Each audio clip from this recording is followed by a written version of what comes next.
Hi hello welcome to post 360. నేను మీ మురళీ రాపల్లి.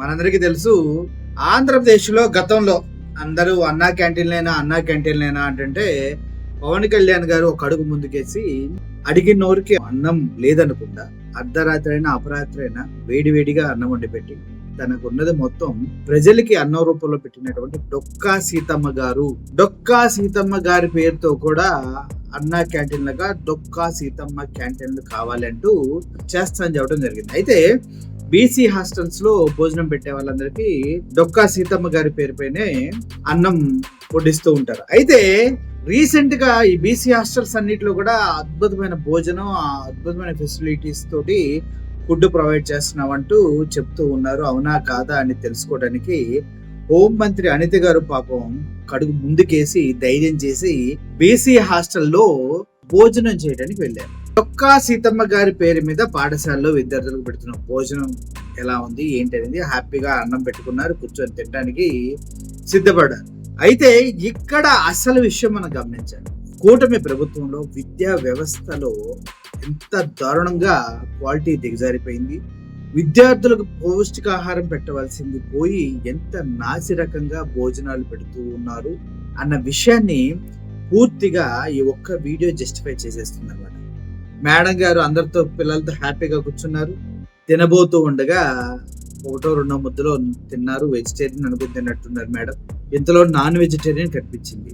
ఆహా, దొరికిందే ఆసరా గాని నాన్ వెజిటేరియన్ ఇలా తీసుకోవడం జరిగింది. చూస్తే అది పురుగు, అన్నంలో పురుగు వచ్చింది.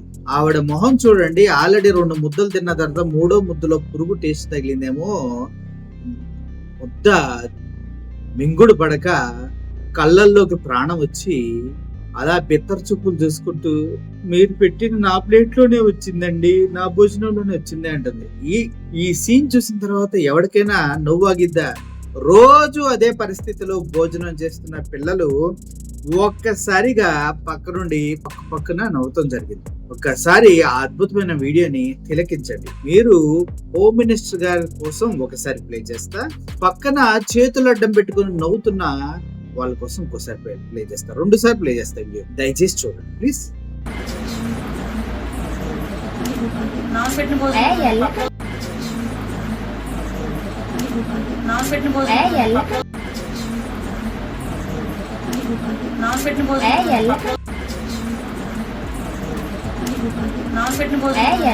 చూశారు కదా, నాకు పెట్టే భోజనంలోనే వచ్చింది.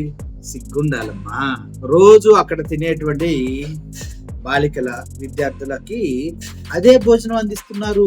మీరు దాన్ని గొప్పగా చెప్పుకుంటున్నారు కదా, మీకు పురుగు వస్తే కానీ ఆ న్యూస్ హైలైట్ అవ్వలేదు. చూసారా? అంటే మీరు వెళ్ళటం కూడా ఒక రకంగా మంచిదే, లేకపోతే వాళ్ళ బతుకులు ఎంత దరిద్రంగా ఉన్నాయో, మీ కూటమి పాలన ఎంత అస్తవ్యస్తంగా ఉందో ఎవరికి అర్థం కాలేదు. కనీసం హోమ్ మినిస్టర్ వస్తుందన్న ఆలోచనలో ఉన్నప్పుడన్నా కొద్దిగా మంచి బియ్యం వండుతారు. కానీ ఆ రోజు కూడా నీ మొహాన దరిద్ర బియ్యం వండి పెట్టారంటే బతుకులు ఎంత ఘోరంగా ఉన్నాయో వాళ్ళని అర్థం చేసుకుని, నాకు తెలిసి ఈ రోజు పెట్టిందే కొద్దిగా మంచి భోజనం అయి ఉంటుంది అక్కడ ఉన్నటువంటి పిల్లలందరికీ.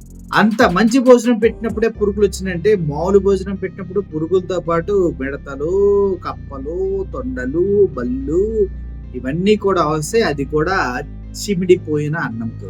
కాబట్టి గొప్పలు చెప్పుకోవటం మానేసి దయచేసి విద్యార్థుల కోసం ఆలోచించి వారికి నాణ్యమైన ఆహారం పెట్టండి. ఎందుకంటే భవిష్యత్ తరాలకు మార్గదర్శకాలు వాళ్ళే. కాబట్టి మీరు ఇలా దరిద్రంగా బిహేవ్ చేస్తూ చెత్తగా వాళ్ళని పోషించి పెంచితే రేపొద్దున మీ బతుకులు కూడా అంతే దరిద్రంగా ఉండబోతాయి. ఇందుకు ఎటువంటి సందేహం లేదు. సో మొత్తానికి హోమ్ మినిస్టర్ గారి మొహం చూస్తే నాకు చాలా ఆనందంగా అనిపించింది. మొదటిసారి ఒరిజినల్ ఎక్స్ప్రెషన్ బయటకు వచ్చింది. ఇది కూడా పురుగును తిన్న తర్వాత మాత్రమే వచ్చింది. అంటే నిజాలు నాలుక తగిలితే ఒరిజినాలిటీ బయటకు వస్తుంది మేడం గారికి. బాగుంది. పక్కన ఆ గ్రీన్ డ్రెస్ అమ్మాయి నవ్వుతుంటే మాత్రం ఆ చూపు ఒకటి ఇలా చూసి ఇలా నవ్వుతుంది అమ్మాయి. అద్భుతం. సో హోమ్ మినిస్టర్ గారు, బాగుందా నాన్ వెజ్? రోజు కావాలంటే రావచ్చు మీరు. ఏ బీసీ హాస్టల్కి వెళ్ళినా, ఏ హాస్టల్కి వెళ్ళినా, ఏ గవర్నమెంట్ హాస్పిటల్కి వెళ్ళినా పురుగులు తేలుతున్న అన్నాలు, సాంబార్లు, పెరుగులు, మజ్జిగలు కంపల్సరీగా దొరుకుతాయి. ఇందులో ఎటువంటి సందేహం లేదు. సిగ్గు లేకుండా మీరు మీ పురుగుని గురించి చెప్పారు. వాళ్ళ జీవితాలు కూడా అంత దారుణంగా తయారు చేస్తుంది. ఇది కూటమి ప్రభుత్వంలో డొక్కా సీతమ్మ గారి పేరు పెట్టుకొని హాస్టళ్ళకి చేస్తున్నటువంటి అవమానం. చాలా మంది అంటారు, ఇంత దరిద్రమైన ఆహారం పెడుతూ ఆ మహాతల్లి డొక్కా సీతమ్మ గారి పేరు ఎందుకు, తీసేయండి అమ్మా అంటున్నారు. మరి మీరు ఏం చేస్తారు? తీసేస్తారు, ఉంచుతారో మీ ఇష్టం. Thank you for watching this video. Murali signing off. Thank you so much.